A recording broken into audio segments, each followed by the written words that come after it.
You know, James Madison, the father of the Constitution, once said that of all the enemies to freedom, war is the biggest. And what he meant by that is that governments inevitably use crises and emergencies to centralize their power and to adopt totalitarian and authoritarian powers over their own citizens. And so the threat to liberty arises from within. Now, as all of you know, we've now lived in a climate of forever war for some 16 years. And it's actually longer than that. I mean, if you go back to the end of World War II, you've got the Cold War, the Korean War, the Vietnam War, little wars like against Panama and Grenada and the Persian Gulf War, and on and on. I mean, we've really lived under perpetual war for some 70 years. And so it shouldn't surprise anyone that we live under a government that now wields totalitarian-like powers. I mean, did you ever think when you were growing up that you would live under a regime that has the power to assassinate its own people? And all they got to do is relate it to terrorism and the national security, and they can assassinate anyone they want, anywhere they want. And the federal courts have upheld this. There's the power to round people up and put them in military dungeons, concentration camps, for the rest of their lives and torture them. That was what the Jose Padilla case was all about, which the federal courts upheld. We live in a country in which the regime can spy on us, keep records on us, track our movements, read our emails, record our telephone calls. These are powers that we generally associate with totalitarian regimes. Now, there's two important things to note about this way of life. One is that it is antithetical to the principles of freedom. You cannot have a free society when you live under a regime that's wielding totalitarian powers, even if it's not exercising those powers. Now, of course, one of the obstacles we face is that so many Americans don't realize this. They are convinced, because they've been taught since the first grade, that they are free people. They go around singing, "Thank God I'm an American, because at least I know I'm free." They go to the ball games where they stand up and with tears in their eyes thank the troops for defending their freedom. But they never ask a really critically important question. What is it that the troops are really doing to protect freedom when no one over there is threatening to take our freedom away? In fact, I think the plight of the American people in our time is best encapsulated by the words of the great German thinker Johann Goethe. My favorite quote: "None are more hopelessly enslaved than those who falsely believe they are free."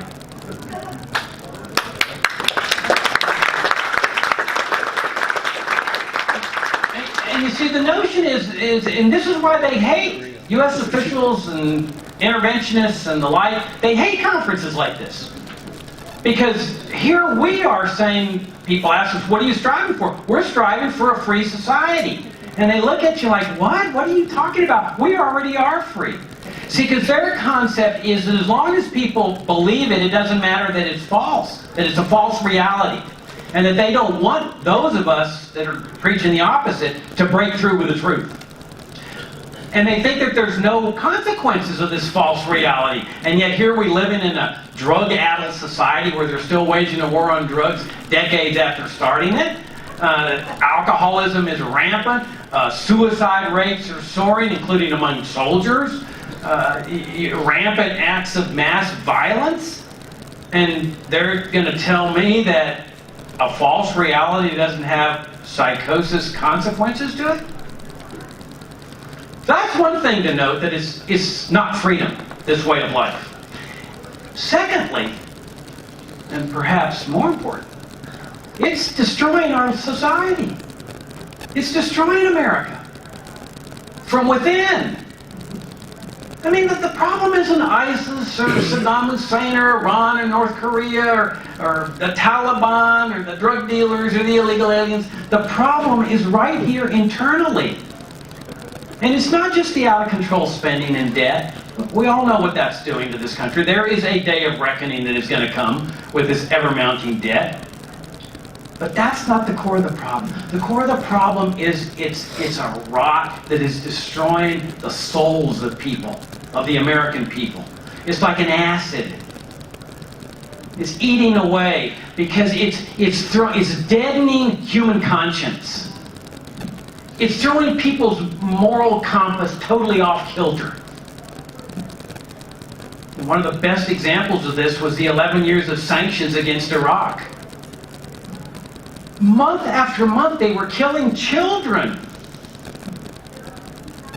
Children, none of whom had ever initiated acts of violence against the United States. And there was this air of indifference. Well, it's just sanctions. It's just rules and regulations. When Madeleine Albright, the U.S. ambassador to the United Nations, the official spokesman for the United States to the world, is asked about this, she's asked, what about these 500,000 children that have been killed by the sanctions? She responds, well, yeah, it's a tough call, but yeah, it's worth it. Not one single U.S. official condemned her remarks, undoubtedly because they agreed with them. There was no op-eds and editorials, or at least very few, condemning them. There was a sense of indifference, because it's just children over there. There was no sense of conscience, of outrage, moral outrage at killing children. There was some high UN officials that had crises of conscience. They resigned their posts and we cannot participate in this. And U.S. officials scoffed at them. You see, because in the minds of the bureaucrat that enforces the sanctions, he's just enforcing rules and regulations. His mind says he's not killing children. He's just enforcing rules and regulations.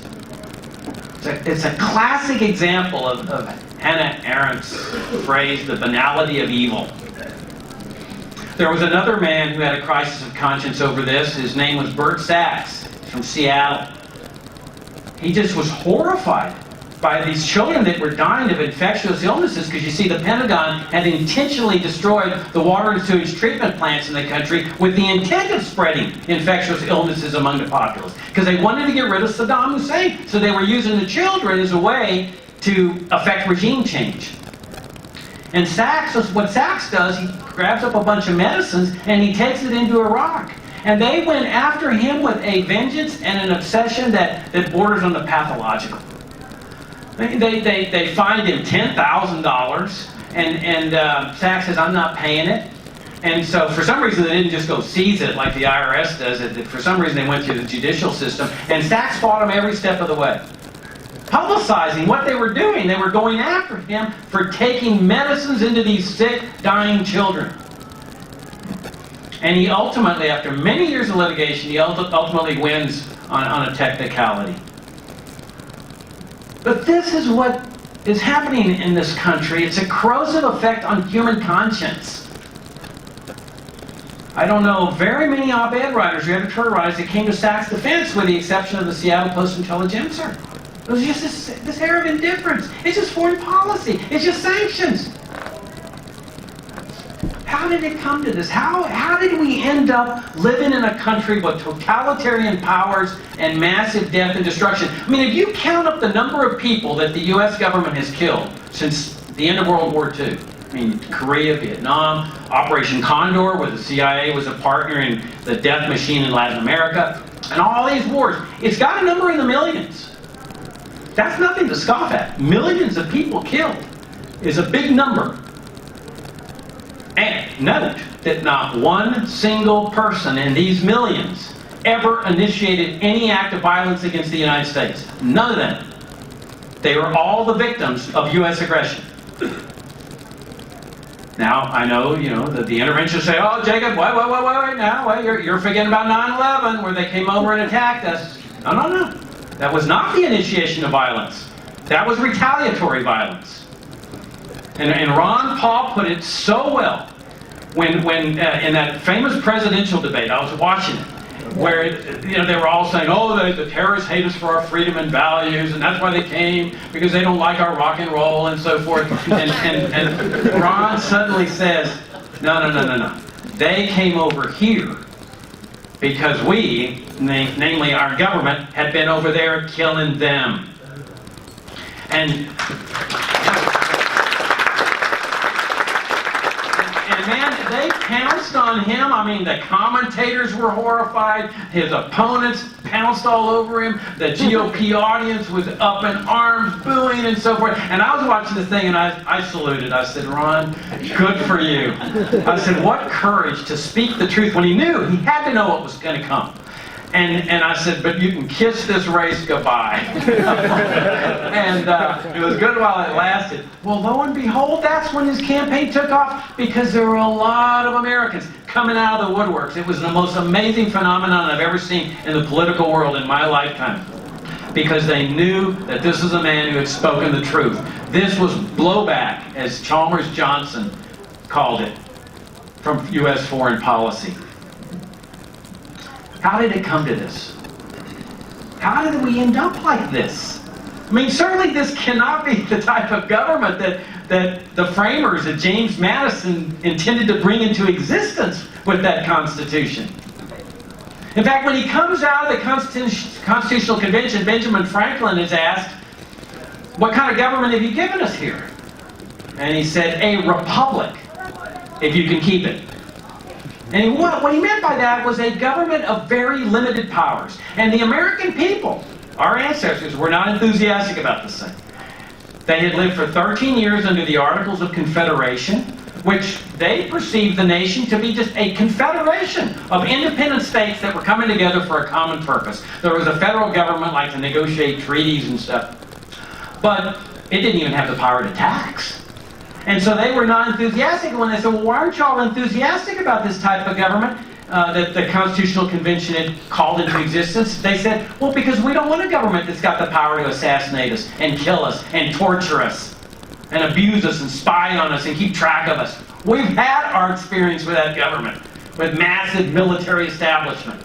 That's the government we rebelled against. We don't want to go through it again. And they said, well, wait, no, this is different. Here, the Constitution is setting forth the limited powers. You don't need to worry. There is no power to assassinate. There is no power to establish a CIA, an NSA, and so forth. They said, okay, we'll go along with the deal.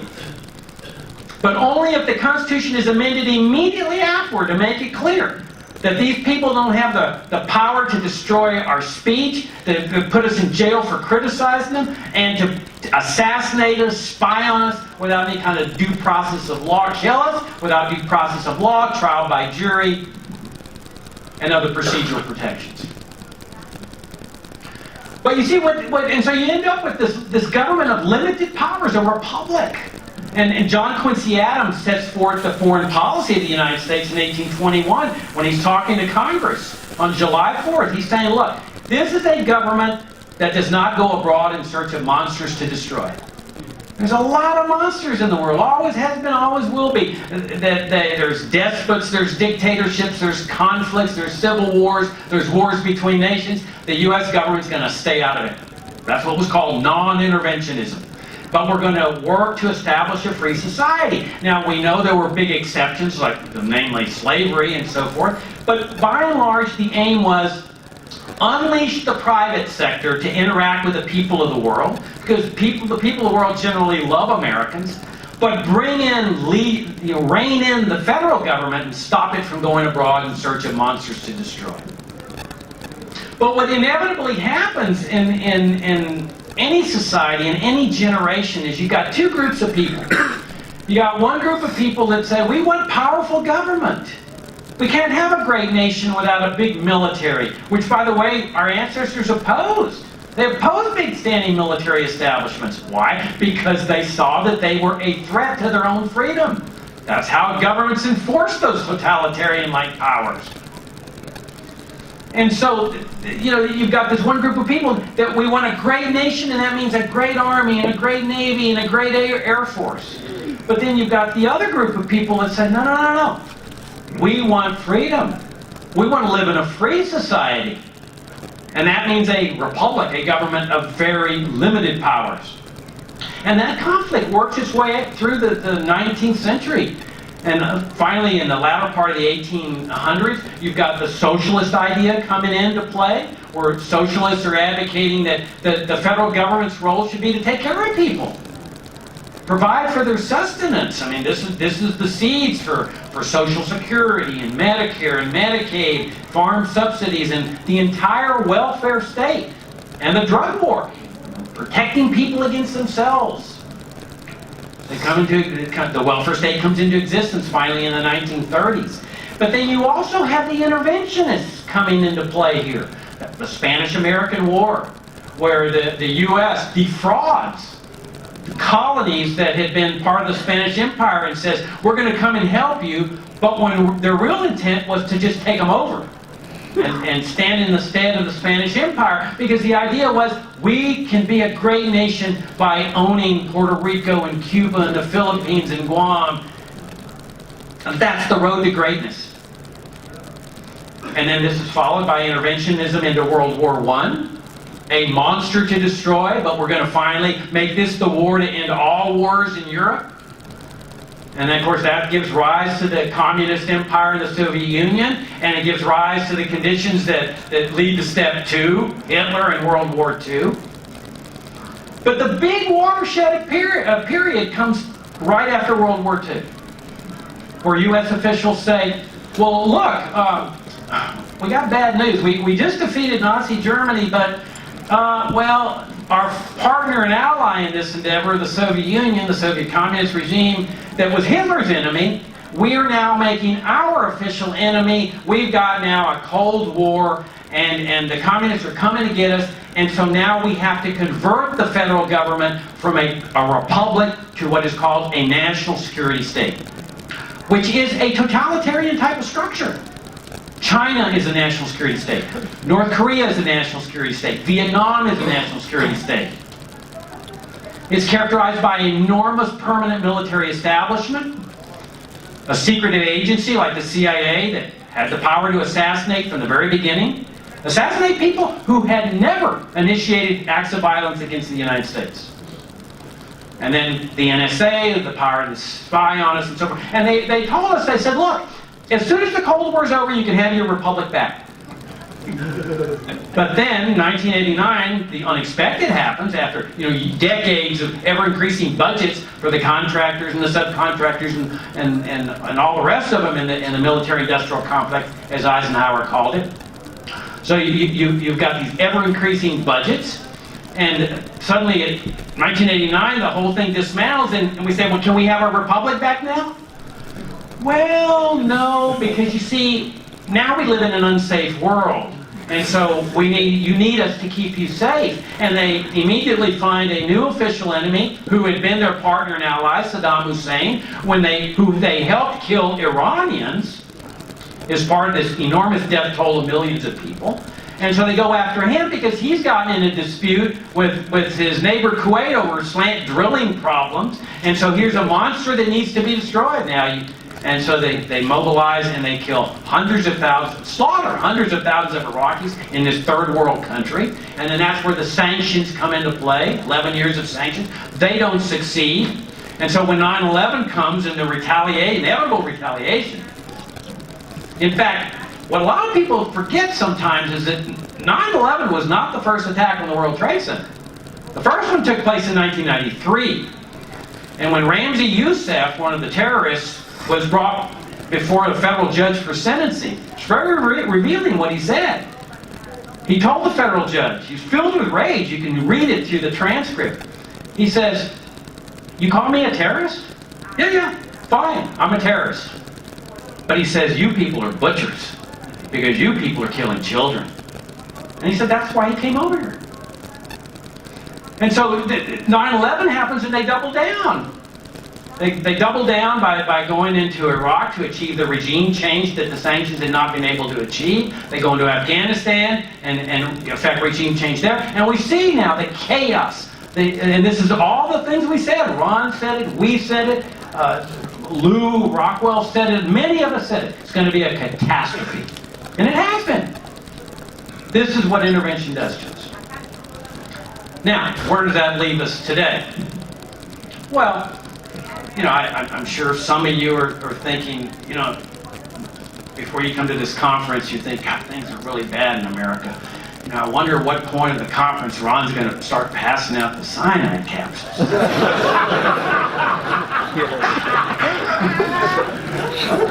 But you see, if there was no way out of this thing, then that would be cause for despair. But the fact is, there is a solution. And it's not an easy solution, but it is a solution. And you see that as long as there's a solution, then there's hope. There's a possibility. And that solution is a very simple one. I mean, it's a two-step process. One is stop the interventionism everywhere. Bring all the troops home from everywhere, including Korea. The problem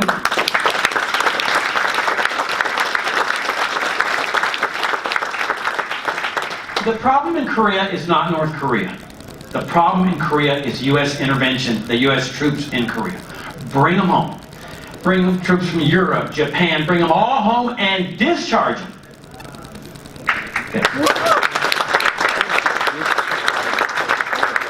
In other words, restore what John Quincy Adams said was the founding foreign policy of America. Non-intervention. Don't go abroad in search of monsters to destroy. And then the second process is restore a republic. Now that means dismantling the national security state, this totalitarian structure, this massive military-industrial complex, including, of course, all the foreign military bases, but also the domestic military bases. What are they protecting this for? What's their purpose? They're like forts, like the Native Americans are going to attack cities or something. I mean, there is no possibility, none, that any nation state in the world today can invade and conquer the United States. None. They're all broker than we are. And they don't have the means or the interest to cross the oceans, the millions of troops, the transport ships, the airplanes that would be necessary for that kind of endeavor. You don't need this massive military empire domestically. You certainly don't need the CIA. I mean, what are we doing with an organization that's got the power to assassinate people? And then, of course, the NSA, the spying apparatus, and so forth. Again, it's antithetical to the principles of free society, and it's the only way to restore a republic and a free society. And that's where you come in. I mean, Dan's absolutely right in terms of, connecting with each other and so forth. There's a reason why totalitarian dictatorships shut meetings like this down. I mean, you couldn't find a meeting like this in China. At least, well, if it's focused on the U.S., you could, but not on the China regime. Why? Because, you see, they understand the power of ideas on liberty. They understand that the truth has a power all its own, and that when it grabs the mind of an individual, because keep in mind that conscience is never really killed. It's never really destroyed. It's just stultified. But once a person's conscience starts working, man, when it's sealed shut like a steel trap on the mind of the individual, that individual's life has changed. Now all of a sudden, he moves in a different direction. He thinks in a different direction. And that's what brings massive shifts in society. That's what totalitarian regimes are scared of. That ideas on liberty sweep across the country and grab the citizenry by storm. And then that forces a change in Washington. And one of the most remarkable statistics I've recently read appeared in an op-ed in the LA Times by a woman named Elizabeth Cobbs. And I highly recommend it. Just Google foreign policy Elizabeth Cobbs, LA Times. She talks about what I'm talking about here, the founding foreign policy of America. She cites in there a Pew Foundation poll that says that 57% of Americans now say that the United States should come home and mind its own business. And that's up from 52% 4 years ago. That's an incredible number. I mean, it shows you that we might well be reaching this critical mass that brings massive positive shifts in society. And that's where you come in. I mean, you're here for a reason. You know something's wrong in this country. That's why you're here. You've spent money to get here. You've taken your time to get here. You know that something's wrong and you want to do something about it. You, in a sense, are the founding fathers, the new founding fathers of this country. You have to lead the way. And you do that with principles, by standing fast for principles with your friends and your neighbors and people with whom you interact. And you stand fast with the truth. If you do that, I have absolutely no doubts that we Americans are yet going to lead the world out of this morass and onto the highest reaches of freedom, peace, prosperity, and harmony that mankind has ever seen.